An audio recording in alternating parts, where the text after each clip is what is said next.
I landed back in New York after my assignment in Asia, only to discover that my parents had liquidated my sanctuary to finance my brother's lavish getaway. What they failed to account for was the devastating power of the inheritance covenant that stood to bankrupt them. This isn't just a story about a house. It's a narrative of a betrayal so fundamental, so crushing, that it decimated my entire world at the hands of the very people I was sworn to protect. What does one do when their own flesh and blood trades your security, your most cherished dream, for their own outrageous deceptions and your sibling's ceaseless extravagance?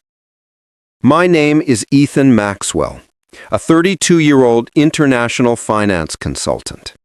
I've been entirely self-reliant since I was 18, the moment I walked away from our unremarkable family home in upstate New York, determined to carve out my own destiny. I'm not accustomed to dwelling on the past, but to grasp the full horror of what transpired, you must first understand the imbalance of a home where love was always tilted. My parents, Arthur and Vivian Maxwell, lived lives that appeared typical. My father held a position at an investment firm, and my mother worked as a real estate agent. We had a modest house, a sedan, and a life that onlookers would deem perfectly respectable. Yet the atmosphere within those walls was anything but. My younger brother, Caleb, is 3 years my junior. From an early age, I saw a profound disparity in how we were treated. Caleb was the perpetual golden child, a drifter who rarely held a job for more than 5 months at a stretch. Despite this, my parents constantly shielded him, offering endless excuses. Caleb is still finding his rhythm, my mother would muse, even after he walked away from his 6th job because his manager lacked vision. Meanwhile, I labored incessantly. I financed my own degree, juggling 4 concurrent jobs, barista, courier, library assistant, all to graduate free of student loans. I didn't mind the struggle then. I was confident my effort would pay off. And I had one person who truly believed in me, Grandpa Silas. Grandpa Silas was the foundation I built upon during those challenging years. He was a retired foreman, a sturdy man with working man's hands, but a boundless capacity for kindness. He'd share tales with me on the back deck, recounting how he forged his life from nothing. "Your resolute is your greatest possession," he'd pronounce in his deep, resolute voice. "Wealth, property, vehicles, those are merely tools. But your willpower, Ethan, that is untouchable." Those words engraved themselves on my consciousness, a steady beacon through countless grueling days. I was 20 when he passed. He left me a substantial trust that I could partially access at the age of 27, provided I demonstrated my worth. And I did. After 7 years of relentless work, I used a portion of that fund for the down payment on a beautiful old Victorian home in Albany suburbs. It wasn't a mansion, but it was everything to me. It was my vision realized, a 2-story wooden structure with a sweeping porch, ornate windows, and a compact rear garden. It was aged and required significant work, but I cherished every mark on the oak floors and every cracked brick in the hearth. I even cultivated a lavender garden in the back, a tribute to my late grandmother who adored the scent. Whenever I stood in that garden, breathing in the rich aroma, I felt her presence, smiling at me. Yet my parents and Caleb never grasped the home's significance. To them, it was just an outdated structure. "The plumbing's ancient, the wood paneling is peeling. It's foolish to pour money into this," my mother once remarked when I invited them for a housewarming. Caleb was worse, scoffing that I was insane for investing in a shabby dwelling instead of a chic high-rise condominium. I simply smiled, knowing they didn't understand. This house was more than shelter. It was a monument to the years I fought, the sleepless nights I pushed myself to be stronger. Caleb and I were divided not just by temperament, but by our parents' handling of us. Caleb received everything. I had to scrape for every cent to secure my home. A new convertible, Parents bought it. Allowance? Mom slipped it into his hand every week. Credit card debt? Dad settled it. I wasn't envious, not truly, but the pervasive sense of deep injustice was undeniable. I had followed every rule, studied, worked, stood on my own. Still, every time I returned home, I'd hear my mother gushing about Caleb's new exciting venture, or my father discussing Caleb's impending breakthrough. That breakthrough never materialized.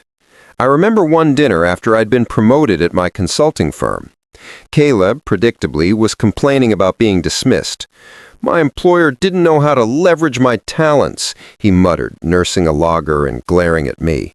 "Not everyone's as fortunate as you, Ethan, always having things handed to them." I was stunned. Lucky me, the one who worked himself to the bone to reach this point. But I held my tongue, ate my dinner in silence, and left.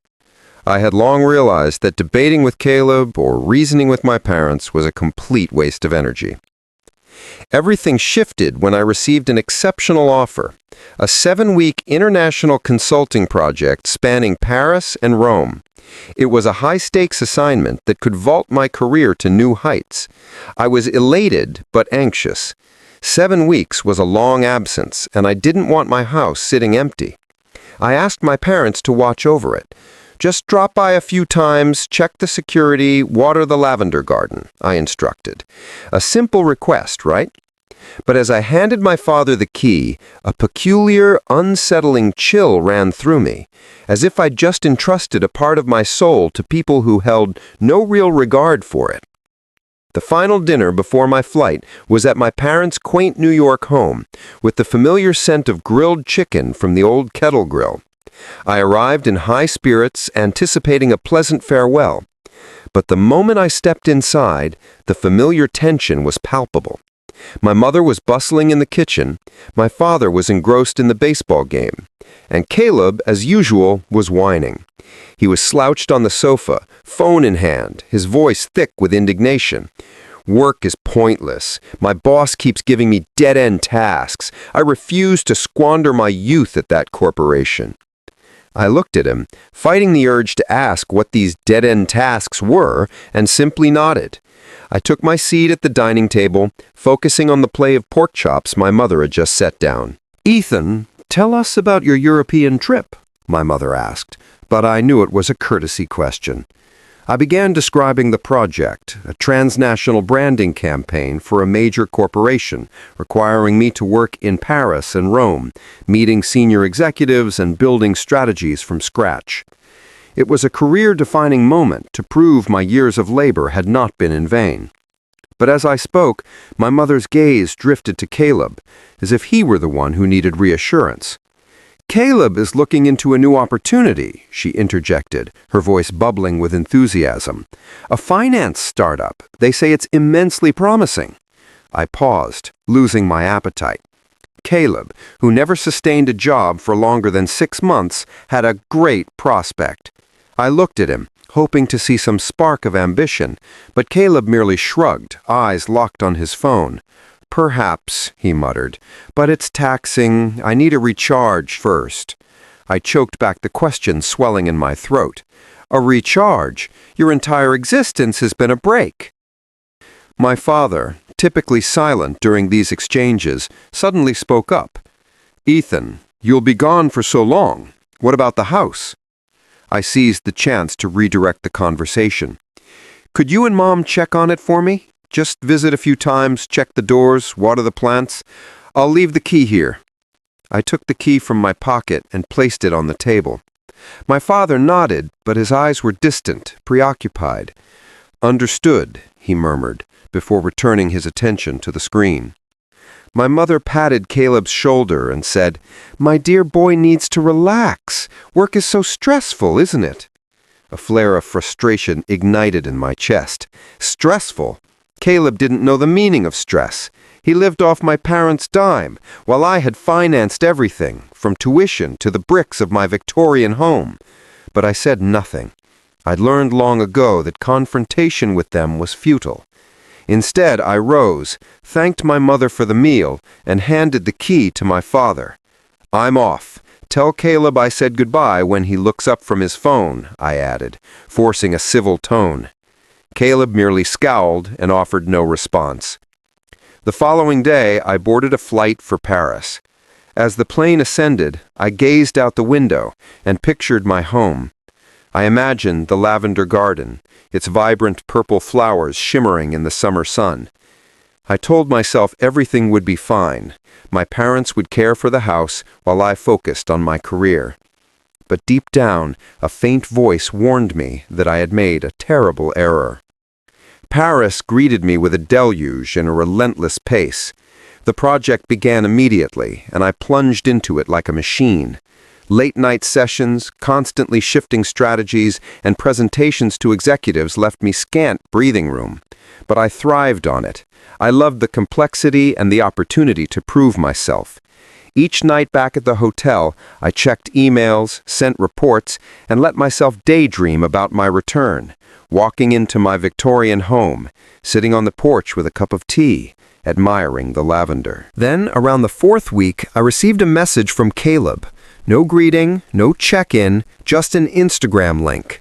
I opened it to find a gallery of photos of him in the Canary Islands. White sand beaches, sparkling infinity pools, and a grand villa with ocean views. Caleb, in a blue linen shirt, was grinning beside a woman I didn't recognize. The caption read, "Found paradise. Need more weeks like this." I sat in my chilly Parisian hotel room staring at the screen, feeling as though I'd been struck. The Canary Islands? Where had Caleb gotten the money? He'd just been fired, was drowning in credit card debt, and my parents certainly couldn't afford a luxury vacation like that. I texted back, "Looks incredible. Who are you with?" No reply. I called my mother, but she didn't answer. I called my father, and after a few rings, it went to voicemail. Unease began to creep in, but I dismissed it. Perhaps Caleb borrowed money or won the lottery. I didn't know, but I knew something was wrong. In the ensuing weeks, I tried to focus on work, but the image of Caleb in the Canary Islands haunted me. I began checking his Instagram obsessively. Every post was a fresh taunt, a gourmet seafood plate on the sand, cocktails and designer glasses, a photo of him on a speedboat with an infuriating smirk. I couldn't comprehend it. Caleb had no funds, and my parents couldn't possibly afford this, could they? I started calling home more often, but my parents' replies were consistently dismissive. "Ethan, everything is fine," my mother insisted in one brief call. "Your house is perfectly safe. Don't stress." Yet her voice was strained, as if she were hiding something. My father was even briefer. "I'm tied up. Talk later." I tried to rationalize that I was overthinking, but every night in bed I couldn't shake the impression that something was transpiring behind my back. The 7 weeks in Asia concluded swiftly. My project was a resounding triumph, met with enthusiastic handshakes and promises of a higher position upon my return to the States. But that satisfaction wasn't enough to quell the rising dread. Caleb's island photos, coupled with my parents' strange evasiveness, were like missing pieces of a looming disaster. All I wanted was to go home, step into my Victorian house, sit on the porch, and admire my lavender garden. I yearned for the peace I had spent my youth earning. When the plane touched down in New York, I inhaled deeply, forcing away the negative thoughts. It will all be fine, I told myself, though the inner voice wasn't convincing. I took a cab directly to my parents' Albany home to retrieve my key. En route, I checked Caleb's Instagram one last time. His most recent post froze me, a selfie of him standing in front of a sleek, black luxury sedan, a cocky look on his face. The caption, "Hello, new beast." My heart hammered. Caleb couldn't afford a vehicle. He just lost his job and was buried in debt. So where did the car come from? As the cab pulled up to my parents' house, I saw something that made my chest tighten. A gleaming new SUV parked in the driveway. Not Caleb's sedan, but another expensive model. I climbed out, gripping my phone, feeling a crushing weight on my shoulders. My father appeared at the front door in a crisp new shirt, his expression cold and empty. "Come in, Ethan," he said. his voice low and devoid of its usual warmth. "We need to discuss something."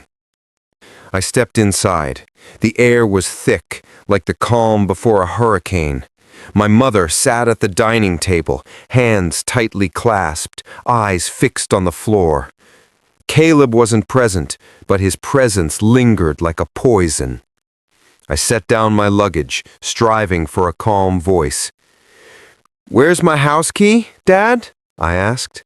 The look in my parents' eyes told me the answer would be devastating. My mother glanced up, her lips compressed, and murmured, her voice shaking, "Ethan, your house, we sold it." The world stopped. I stood there, my ears ringing as if I'd taken a physical blow. "Sold?" I managed, barely a whisper. "Sold? My house? What does that even mean?" My mother turned away, unable to meet my gaze. My father crossed his arms and spoke stiffly. "We needed the capital, Ethan. Caleb required a fresh start. He deserved a little enjoyment. And I needed a new vehicle." I stared at my father as if he were an alien. "My house?" I yelled, my voice shaking with rage. "I dedicated my entire life to buying it. Every penny, every hour of work, every calloused hand from fixing it up. You sold it to buy yourselves a car and to fund Caleb's trip to the Canary Islands?"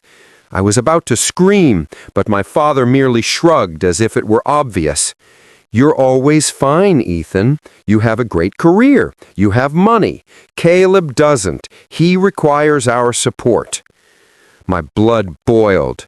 "Caleb is 29 years old. He can't hold a job for more than 5 months, and you still treat him like a toddler." I turned to my mother, expecting remorse, but she only pursed her lips, muttering, "You don't understand, Ethan. Caleb was stressed. He needed a vacation to recoup." "A vacation?" I laughed bitterly, feeling mocked by the universe. "A vacation in the Canary Islands at a 5-star resort with his girlfriend and friends, and you sold my house to pay for that? To buy new cars?" I lunged forward, grasping my mother's hand, clinging to the hope that this was a cruel joke. But her eyes confirmed the harsh, undeniable truth. My Victorian home, where I had poured my sweat and tears and planted a lavender garden to honor my grandmother, now belonged to strangers. My father opened a drawer, pulled out a stack of crumpled $100 bills, and set them on the table. "This is what's left over after the sale," he stated, looking at the cash. I nearly shattered.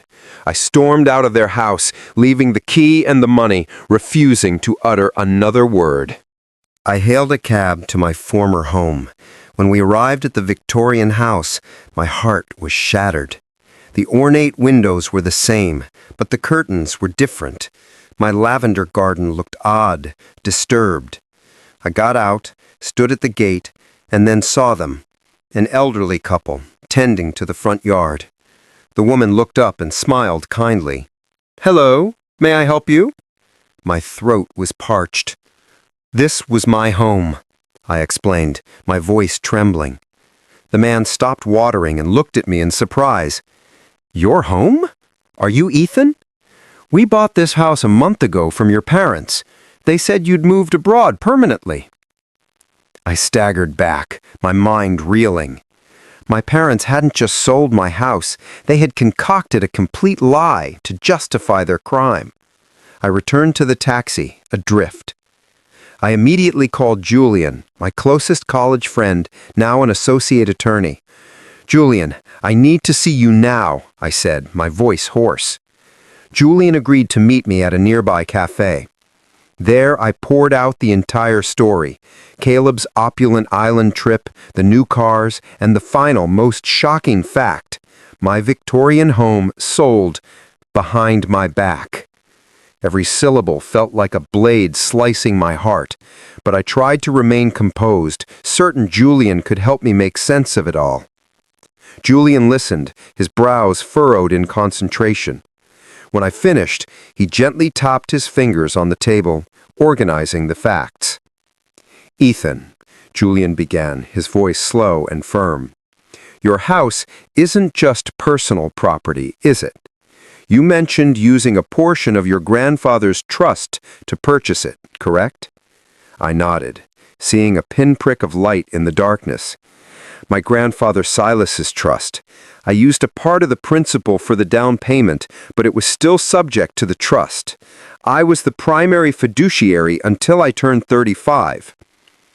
If your parents sold the property without your explicit written consent, that could constitute a felony, Julian replied, his eyes brightening. But I'm unfamiliar with the specific trust terms. You need to contact the lawyer handling the trust, Mr. Sterling, correct? He's a veteran attorney, known for being meticulous.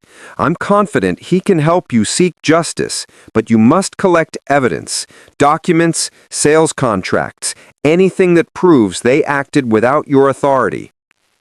I sat there, my heart pounding. Julian's words were a lifeline in the tempest.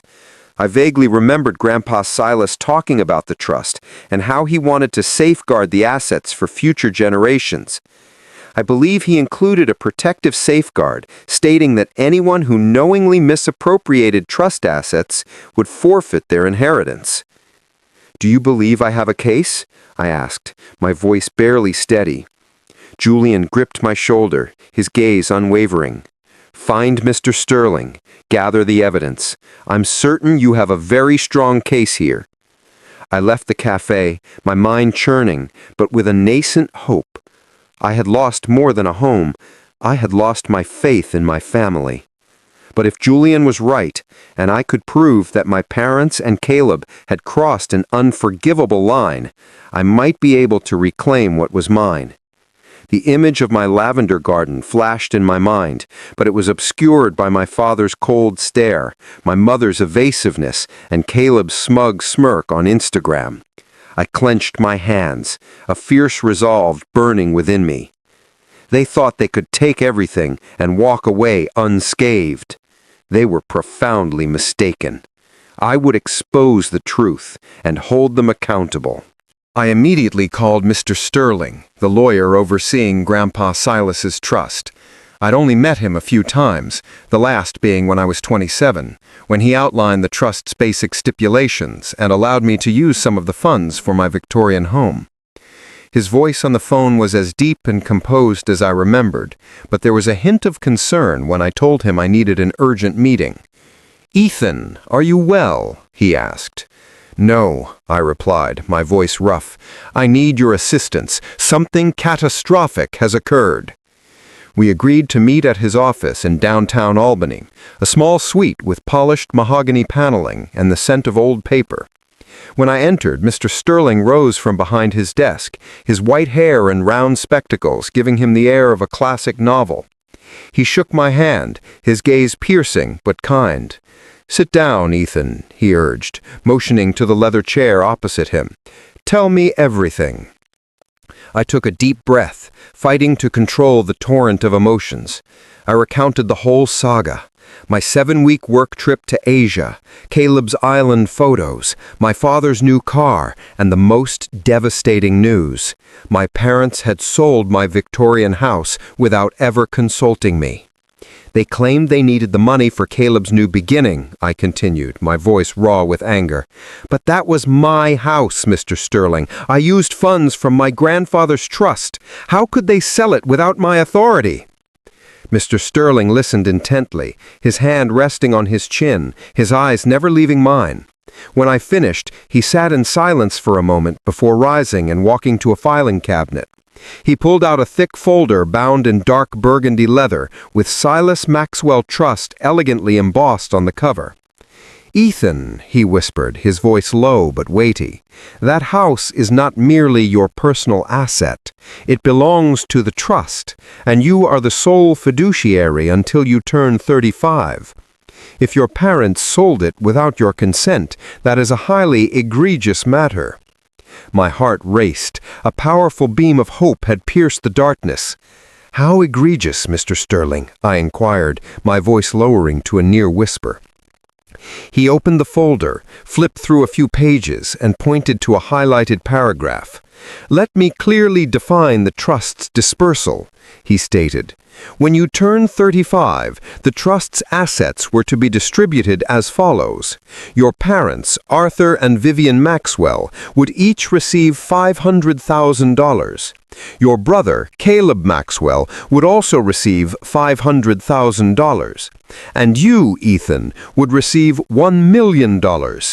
You had full access to your share before your 36th birthday, as demonstrated when you used part of it to buy the house. However, your parents and brother could only receive their portions when you turned 36, and only if they adhered to the trust's stipulations." I nodded, absorbing the magnitude of the information. "And if they failed to comply?" I pressed, realizing the answer would change everything. Mr. Sterling looked me straight in the eye, his gaze sharp as a knife. "There is a crystal-clear provision in the trust, Ethan.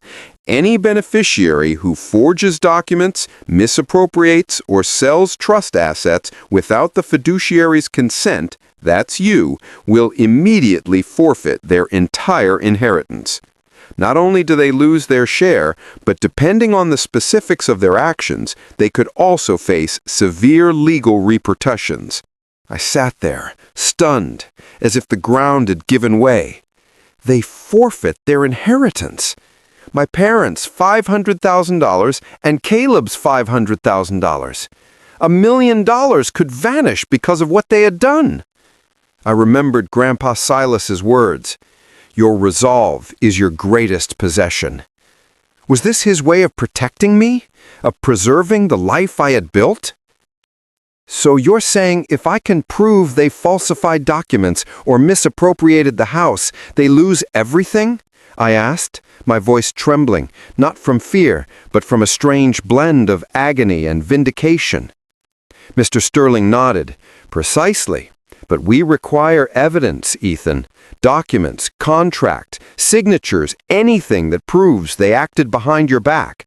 If they forged your signature or used illicit means to sell the house, we can not only recover the property, but also activate the forfeiture clause." He paused, looking at me with genuine sympathy. "But you must prepare yourself. This transcends a mere legal dispute. This is your family." Family. The word felt like a barb. My own parents, who raised me, had betrayed me. Caleb, the brother I hoped would mature, was complicit in this fraud. My eyes burned, but I refused to cry. "I understand, Mr. Sterling," I replied, my voice more steady than I expected. "What is the next step?" Mr. Sterling placed his hand on my shoulder, the same gesture Grandpa Silas used. "You must collect the evidence, Ethan. Find out exactly how they sold the house, who the buyers were, and who signed the paperwork.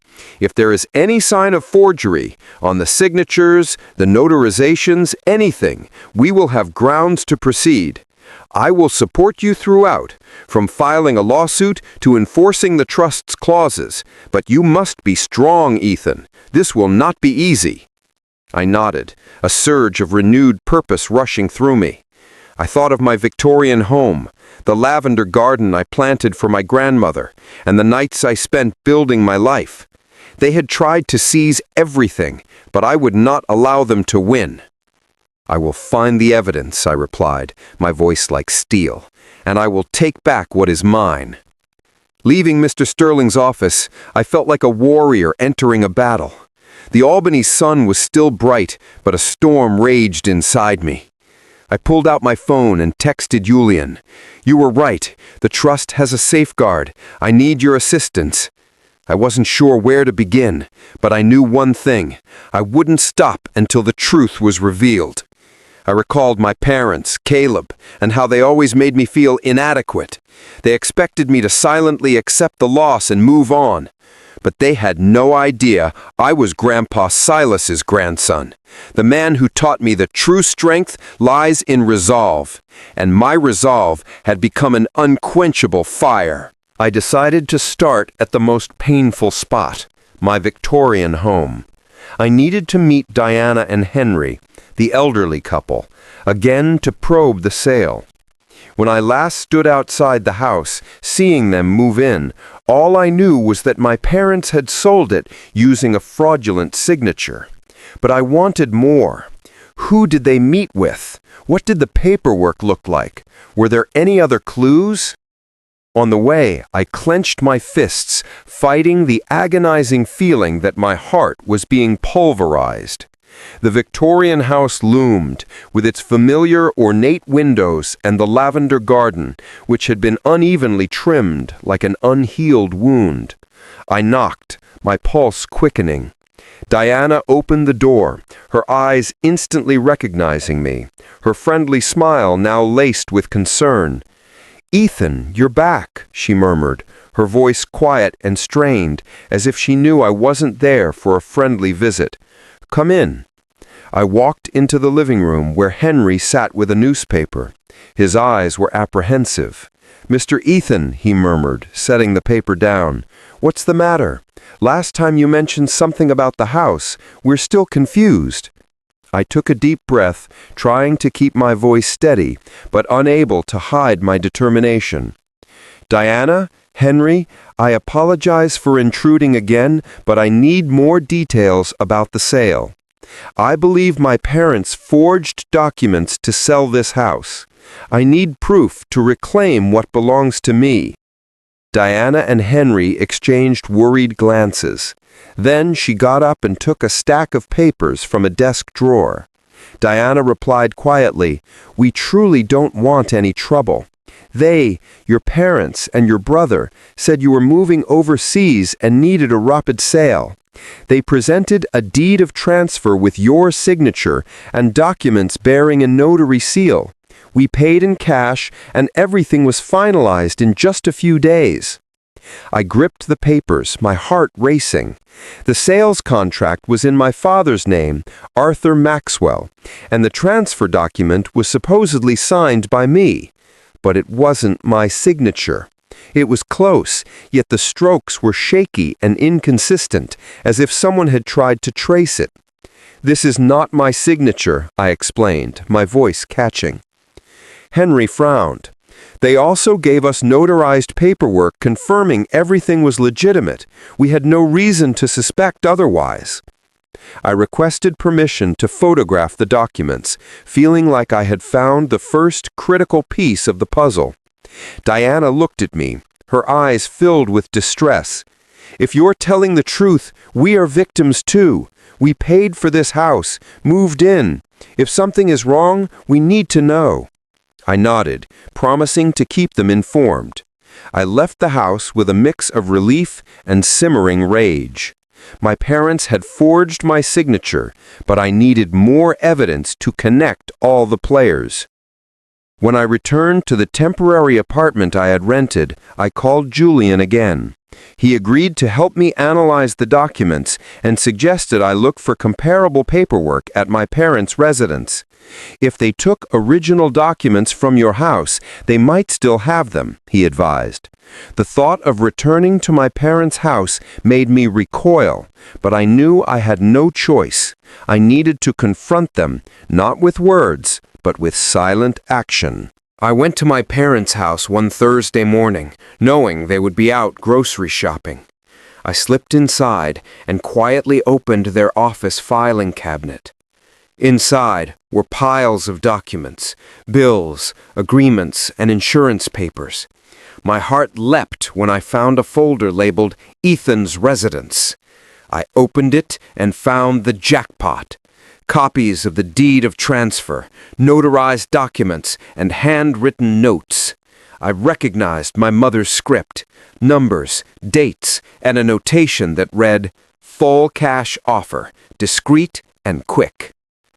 The notarized paper, however, sent a chill down my spine. The notary was listed as John F. Keller, but his signature was sloppy and amateurish. I photographed everything, carefully replaced the documents, and slipped out before my parents returned. I had nearly enough evidence, but I wanted to confirm Caleb's exact role. He wasn't simply the beneficiary of the sale. He might have been the operational element. I returned to Caleb's Instagram and scrutinized his Canary Islands photos. In one image, he was standing with an unfamiliar person in front of a commercial building. I zoomed in and recognized the logo of a local real estate firm. This was the critical lead. I visited the real estate office, posing as a prospective homebuyer to gather intelligence. The agent, Sarah, was eager to assist. When I subtly steered the conversation toward the Victorian house, she nodded. "Oh, the property on Elm Street. That was a remarkably fast transaction. The seller was Caleb Maxwell, who claimed his brother was moving abroad and required a swift cash sale. We found a buyer immediately." I maintained a calm expression, despite the white-hot fury boiling inside me. "Caleb handled everything himself?" I inquired. Sarah nodded. "He brought all the documentation, including his brother's notarized signature and the official forms. We had no reason to doubt the authenticity." I left the office, my mind spinning. Caleb wasn't just aware of the sale, he was the one who executed it. My father facilitated the false notarization. My mother falsified my signature. Caleb handled the transaction. They had operated in concert to steal everything from me. But they made one crucial mistake. They had no idea the house was tied to the trust, and I had Mr. Sterling on my side. I contacted Mr. Sterling again and sent him all the proof. The deed with the fraudulent signature, the suspicious notarized document, and the real estate agent's confirmation of Caleb's involvement. He studied it over the phone, his voice calmed but resolute. "Ethan, this evidence is damning. A forged signature and false notarization are serious criminal offenses. We can file a lawsuit to reclaim the house, and the forfeiture clause will be activated. But you need to be absolutely certain about this. Once we proceed, your family will be irreversibly damaged." I was silent, thinking of my parents, Caleb, and the family dinners that were now nothing but ghosts. "They shattered our family first, Mr. Sterling. I am merely recovering what is rightfully mine." He agreed and promised to prepare the necessary legal documentation. "Remain composed, Ethan," he advised. "We will do this with integrity." When I hung up, I stood before the hotel mirror, looking at my reflection. I was no longer the Ethan of 7 weeks ago, who believed his family was incapable of betrayal. I was a new man, forged by pain and purpose. I recalled my grandfather, my lavender garden, and my Victorian house. I will take it all back, not for me, but for the commitment I made to him. The true source of strength is willpower.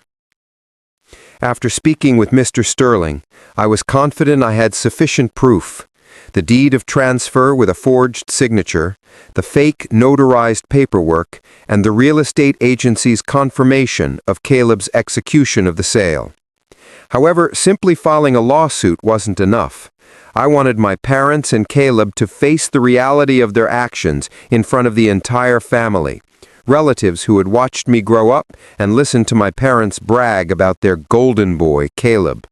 I wanted them to witness the consequences, not through a cold legal letter, but face to face in an undeniable public setting. I called Aunt Charlotte, my mother's older sister, who was known for her honesty and directness. She was the only relative who had ever truly praised my work ethic, saying my grandfather would be proud. "Aunt Charlotte," I said over the phone, keeping my emotions tightly controlled, "I want to host a family gathering. Invite everyone, aunts, uncles, cousins. I have something important to announce." She paused, sensing the gravity in my tone. "Ethan, is something wrong?" she asked. I simply said, "I need everyone there. I'll explain later." I selected a Saturday and borrowed Aunt Charlotte's home for the event. I told her it was a family update following my Asia business trip. I didn't go into detail, but I did tell my mother that I wished to make peace after our recent conflicts. My mother, perhaps out of guilt or certainty that I had resigned myself to the loss of my home, agreed immediately. "That's wonderful, Ethan," she murmured, relieved. "The family needs to reconnect. Caleb will be so happy to see his big brother." I clenched my jaw, concealing my fury. They were unaware that this gathering was not for reconciliation, it was for an unmasking. I called Mr. Sterling and invited him to attend as a family friend. He consented, bringing with him the trust documents and the evidence I had collected. "Are you sure you want to do this in front of the entire family, Ethan?" he inquired, his voice low and concerned. "This will be a massive shock." I nodded into the phone. "They chose this path, Mr. Sterling. I'm just helping them see where it leads." On the day of the party, I arrived early at Aunt Charlotte's house to assist with the setup and food. She looked at me, her eyes full of worry. "Ethan, are you truly okay? You seem different." I gave her a strained smile and rubbed her shoulder. "I'm fine, Aunt Charlotte. Today is a momentous day." Family members began arriving. Uncle George, cousins, and a few close family friends. Everyone was laughing and embracing, as if it were a typical reunion. But my heart was pounding like a drum, preparing for war. My parents arrived. My father wore his new tailored suit. My mother was in a light gold dress, her smile forced but confident. Caleb was late, strolling in with his usual arrogant swagger, wearing a white silk shirt reminiscent of his island photos. He clapped my shoulder and said loudly, "Big bro, you're back. How was Asia? Don't dwell on the house thing. Life's too short for grudges." I met his eyes and saw his arrogance, devoid of remorse. I merely nodded with a subtle smile. "Yes, Caleb, life's long indeed." After everyone had gathered around the backyard tables, I stood up, holding a glass of sparkling cider, but not drinking it. The bustling chatter subsided, and all eyes turned to me. "Thank you all for coming today," I said, my voice soft, yet carrying authority. "I just returned from 7 weeks in Asia, working on a major project. But today, I don't want to discuss my job. I want to talk about family, about truth, trust, and what we do to one another." My mother looked at me, worry flashing in her eyes. My father crossed his arms and frowned. Caleb smirked, likely expecting an apology or a tearful reconciliation. I set down the cider glass and pulled a stack of papers from my inner pocket. Copies of the deed, the falsified notarized document, and the photo from the real estate office. When I left for my trip, I asked my parents to watch over my Victorian home, I said, my voice slow and cold. The house I bought with my sweat, my tears, and part of the funds from Grandpa Silas's trust. But when I returned, I discovered my parents sold it without ever asking me. Murmurs rippled through the gathering. Aunt Charlotte covered her mouth, her eyes wide. Some cousins exchanged confused glances. My mother rose, her voice trembling. "Ethan, what are you doing? This is not the place for this." I lifted my hand, motioning her to sit. "No, Mom, this is exactly the place. Everyone needs to hear the truth." I held up the documents. "This is the deed of transfer for the house. It bears my signature, but I did not sign it. This is a notarized document signed by a non-existent individual, John F. Keller. And this," I pulled out my phone, displaying the photo of Caleb in front of the real estate office, "is proof that Caleb executed the sale, lying that I was moving abroad for work." The air became suffocatingly heavy. Caleb's face went white, and he forced a nervous laugh. "What? What fabrications are you spreading, Ethan? Don't exaggerate." I locked eyes with him, feeling all my sorrow and rage rise. "Exaggerate? Let Mr. Sterling clarify." I gestured to Mr. Sterling, who sat calmly at the end of the table. He rose, clutching the trust documents, his voice low but commanding. "I am the attorney overseeing the Silas Maxwell Trust," he announced. "The Victorian house belongs to the trust, with Ethan as the sole fiduciary. Selling it without his explicit consent was illegal. But more significantly, the trust contains a clear provision. Anyone who forges, misappropriates, or sells trust assets will immediately forfeit their entire inheritance." Gasps echoed around the table. My mother covered her face. My father sat motionless, his hands shaking. Caleb slammed his fist on the table, screaming, "What? What are you talking about? It's just an old house!"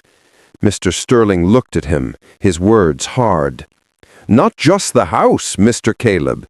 You and your parents have forfeited $500,000 each from the trust, a total of $1 million, plus a holiday apartment in the Hamptons. Furthermore, forging signatures and notarizations is a criminal offense. You will face legal ramifications."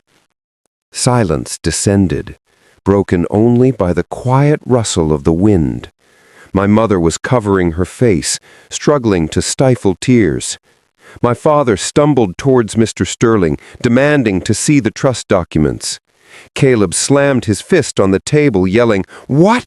What are you talking about? It's just an old house." I looked at Caleb as if he were a spoiled infant. "Selfish?" I said, my tone cool but sharp as a razor. "I worked my entire life to prove I was worthy of grandfather's trust. You, Caleb, only took handouts from Mom and Dad, living off deceit. Grandfather put me in charge because he believed I'd use it wisely, and now you have all stripped yourselves of your own inheritance."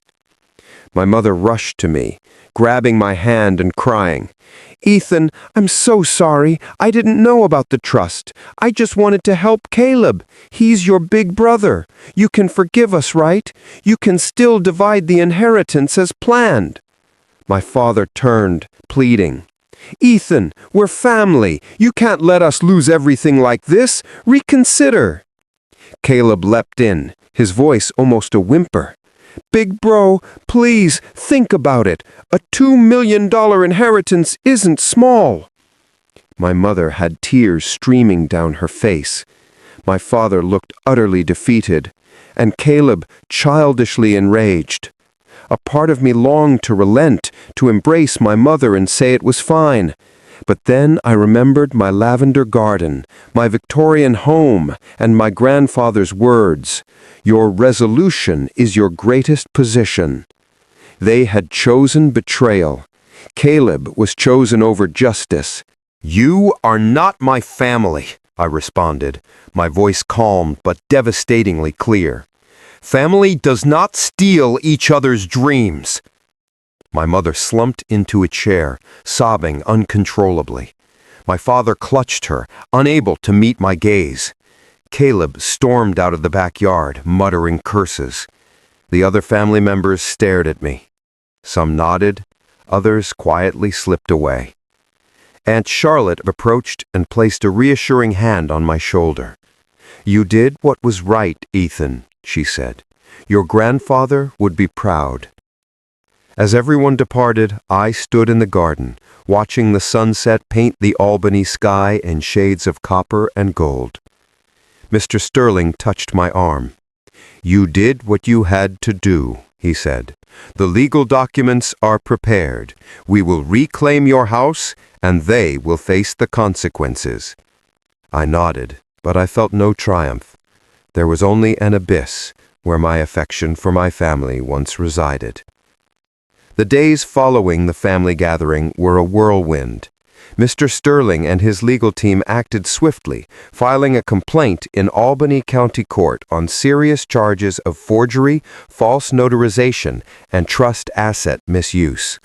I spent hours at his office, meticulously reviewing every piece of evidence, from the fake deed to my mother's handwritten notes, from the phony notarized paperwork to the real estate agency's confirmation of Caleb's involvement. Each piece was a painful reminder of the betrayal, yet also a step toward justice. Law enforcement moved quickly. One Tuesday morning, Mr. Sterling called me. "Ethan, a criminal investigation has been launched. Your parents and Caleb have been summoned for questioning." I sat in my hotel room chair, my hands shaking as I held the phone. My mind was filled with the image of my mother sobbing, my father's lowered head, and Caleb storming off. I didn't want them imprisoned, but I couldn't let them escape accountability. "What charges will they face?" I asked, my voice barely a whisper. Mr. Sterling replied, his tone steady and clear. "Your parents face charges of forgery and fraud. Caleb is being charged with complicity and profiting from criminal proceeds. Our evidence is ironclad, Ethan." I nodded, though he couldn't see me. "What about my house?" I inquired. Mr. Sterling assured me, "We are working with the buyers, Diana and Henry. They are also victims, so the court will likely void the sale and refund their money. You will get your house back, but it will take several months to finalize." I hung up and stared out the window. The Albany daylight was as bright as the day I returned, but it no longer felt warm. I hung up and stared out the window. The Albany daylight was as bright as the day I returned, but it no longer felt warm. The investigation proceeded faster than anticipated. I recounted my business trip, the shock of the sale, and the evidence I collected. The officer, a middle-aged man with a stern demeanor, took detailed notes. "We've verified the notarized document," he informed me. "The individual listed as John F. Keller does not exist in the official notary registry. The signature on the deed of transfer has also been confirmed as forged through handwriting analysis." A jolt ran through me. "What does that mean?" I asked. The officer looked at me, his tone calm yet firm. "Your parents will be charged with fraud and forgery. They could face probation and a significant restitution order. Your brother, Caleb, will be charged with complicity, and he will have to repay all the money he spent from the house sale, including the costs of his Canary Islands trip." I left the police station, my head swimming. Probation, restitution, repayment. The words echoed in my mind like a somber melody. I didn't want to lose my family, but I couldn't forgive them either. They had chosen this path, stealing my dream to fuel Caleb's indolence. I remembered my grandfather's words, "Your resolve is your greatest possession." He was right. My strength was not in the house, it was in my determination to pursue justice. In the ensuing weeks, my family fell apart. My parents were formally charged and sentenced to 3 years of probation and a massive restitution order, most of which covered the proceeds of my house sale. They were forced to mortgage their Albany home, where I grew up, to settle the debt. Aunt Charlotte informed me that my mother cried every night while my father sat silently in front of the television. Caleb faced harsher consequences. The court ordered him to refund the full cost of his island trip, over $20,000, and was penalized for his involvement. With no more financial support from our parents and no trust fund, Caleb was forced to face reality. No job, no home, and crushing debt. I saw him once while walking by a coffee shop downtown. He was sitting there in a faded t-shirt, eyes shadowed, on his phone looking at job applications. When he noticed me, he quickly turned away, unable to meet my gaze. I did not stop. I had nothing left to say to him. Mr. Sterling finally contacted me after 6 months. The court had successfully overturned the sale of the Victorian house. Diana and Henry received a full refund, and the house was legally returned to my name. The day I received the keys, I stood in front of the house, overwhelmed by a mix of joy and sadness. The ornate windows were intact, but the lavender garden had withered from neglect. When I stepped inside, the familiar wood scent filled my senses, but it wasn't the same. The house had been my dream, but now it bore the scars of a deep betrayal. I spent days cleaning and restoring it to its former glory, yet every crack in the wall and every brick in the hearth was a haunting reminder of what I had lost. I had lost not only property, but also the trust in my family. I sat in the garden, staring at the wilting lavender plants, wondering if I could revive them, or myself. My family remained broken. Aunt Charlotte stayed in touch, but other relatives drifted away. A few cousins called to offer condolences, but no one mentioned the gathering. My parents tried to reach me, leaving voicemails filled with apologies, but I never responded. It wasn't that I refused to forgive, I simply wasn't ready. Perhaps one day I'll sit down with them, but not now. Caleb vanished from my life. I heard he moved to a different state and was taking odd jobs to repay his debts. A small part of me felt pity, but a larger part reminded me that he chose this path. He could have matured and stood on his own, but he chose to live off deception. I sat on the porch of my Victorian home, a hot cup of coffee in hand, looking out at the lavender garden, which was now flourishing again. The purple blossoms gleamed in the sunlight, a reminder that life can be restored even after the most grievous wounds. This house, once a symbol of my ambition, was now a monument to perseverance. I had lost my family, but I'd discovered the inherent strength my grandfather always told me I possessed. I reflected on my journey, from the shock of the sale to the quiet days of investigation, and finally confronting my parents and Caleb in front of the family. Forgery to steal property is a devastating act, and the most terrible realization is that it can come from those closest to you. However, my story proves that justice and truth will always prevail. My parents and Caleb paid a severe price, not just in money, but in honor and familial trust. I wasn't happy about it, but I didn't regret standing up for myself. I stood up, went inside, and placed a vintage framed portrait of my grandfather on the mantelpiece. In the photograph, he was smiling, his eyes bright, as if he knew I would succeed. "Thank you, Grandpa," I whispered. Then I returned to the garden, picked up the watering can, and began tending to the other lavender bushes. My life, like this garden, would continue to bloom. If this narrative resonated with you, please consider supporting our channel for more genuine stories of family resilience. Thank you for watching.